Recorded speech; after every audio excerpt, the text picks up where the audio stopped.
বয়স তো শেষের দিকে চলে এসেছি, এখনো কোনো সন্তান নাই। রব্বি হাবলি মিনাস সলিহিন।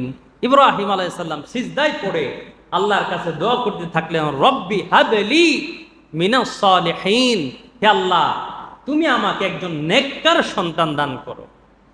তাহলে ইব্রাহিম আলাইহিস সালাম থেকে আমাদের জীবনের শিক্ষা, বয়স যত বেশি হোক সন্তান দিতে পারেন এটার মালিক কে?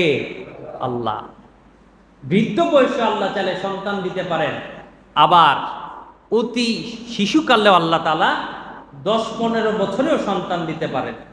পৃথিবীর সমস্ত ডাক্তার হয়তো চেষ্টা করবে, কিন্তু ডাক্তারের হাতে কোনো ক্ষমতা নাই, ক্ষমতা একমাত্র আল্লাহ সুবহানাহু ওয়া তাআলার কাছে।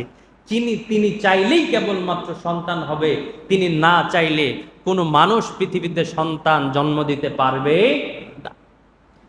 ইব্রাহিম আলাইহিস সালাম এবং হাজেরা আল্লাহর কাছে সিজদায় পড়ে কাঁদতে লাগলেন, মালিক বয়স বেশি হয়ে গেছে, এখনো আমার ঘরে কোনো সন্তান নাই।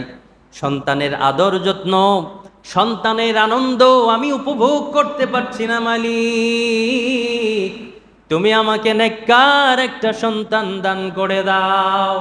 আল্লাহ তাআলা বলেন, ও ইব্রাহিম চিন্তা করো না, ফাবাশশারনাহু বিগুলামিন হালিম, আমি তোমাকে অতীব ধৈর্যশীল একটা সন্তানের সুসংবাদ দিলাম। পড়ুন সুবহানাল্লাহ।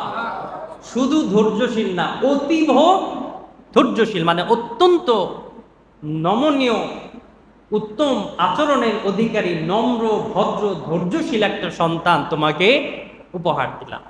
এখন